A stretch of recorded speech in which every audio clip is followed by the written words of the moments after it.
Hello guys! Hello Libra! Welcome dito sa aking channel, Kapalaran 888. Welcome guys! Alamin natin kung anong messages, vibration, gabay energy para sa lahat ng Libra. Ito ay general reading, so pwede kang makaresonate Libra. Okay, make a decision. Stay optimistic. Okay Libra.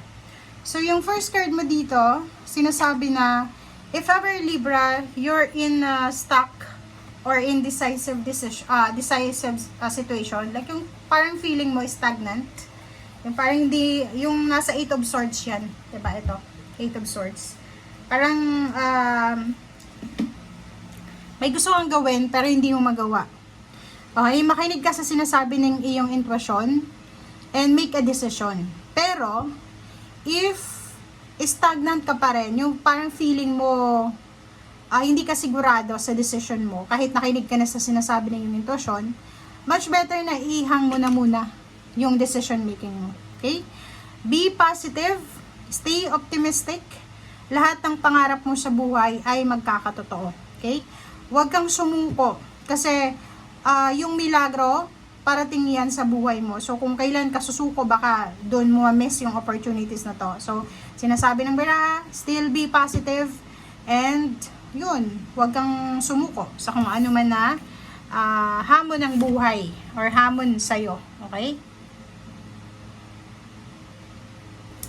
Okay, Libra.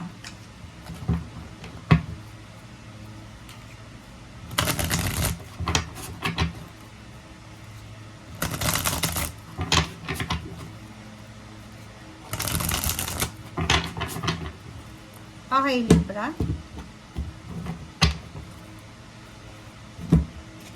First card, second card. Okay. So, Libra, yung first and second card mo dito is, nakikita ko meron ka na mga wini-wish or dreams, goals regarding money, career, financial, tangible, emotional, or anything. But, for the first 2 weeks of February, posibleng isa sa mga pinapangarap mo sa pera, hindi sa emosyon, sa pera, ang posibleng darating sa'yo. Like, may nag-pray sa inyo na sana may makatulong sa akin, na mabigyan ako ng pera, sana may makatulong sa akin na makahanap ako ng trabaho, sana may makatulong sa akin na ganito, ganyan. So, nakikita ko sir dito na meron kang isa sa mga pinapangarap mo sa usaping pinansyal ang darating sa'yo. Okay? Isang fulfillment to or achievements. Okay? Judgment. And then 2 of swords.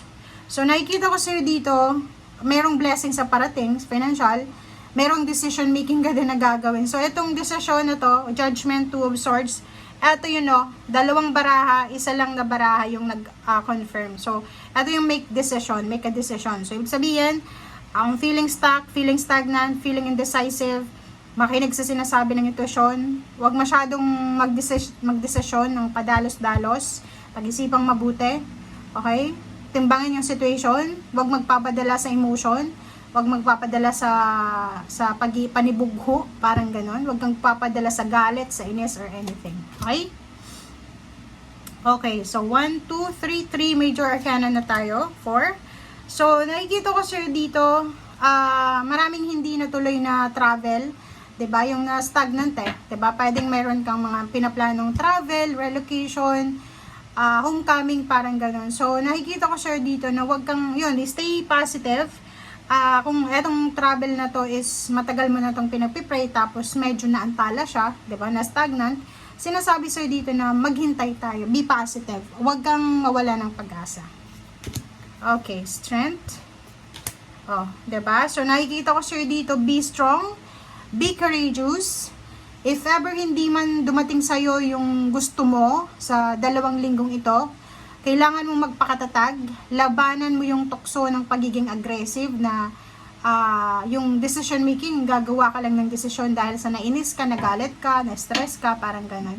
So, dito sinasabi na maging matatag ka. Okay, be strong, be courageous. Okay?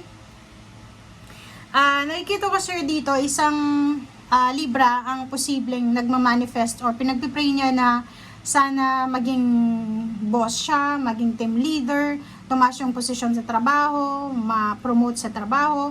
sana makabuo siya ng pamilya na kanya talaga.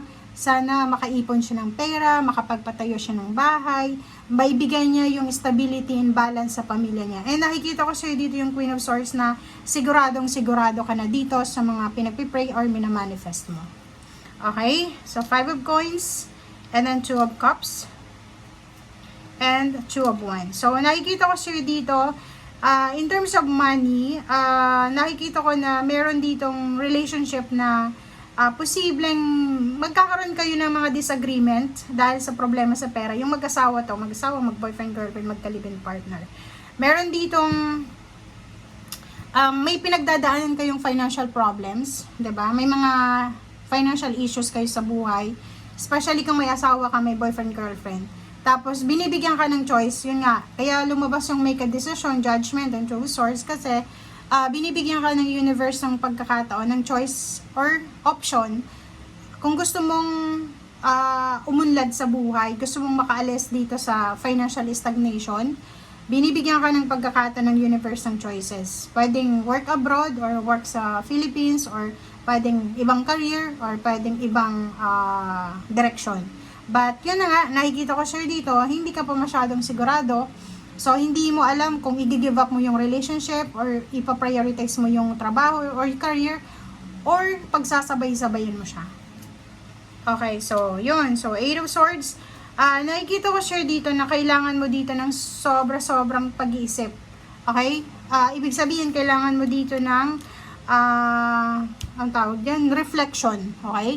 So, yun. Ang nakikita ko sure dito, hindi lang ikaw, pero merong mga iba sa inyo dyan na hindi nyo alam kung ano yung solusyon or resolution sa mga pinagdadaanan mo.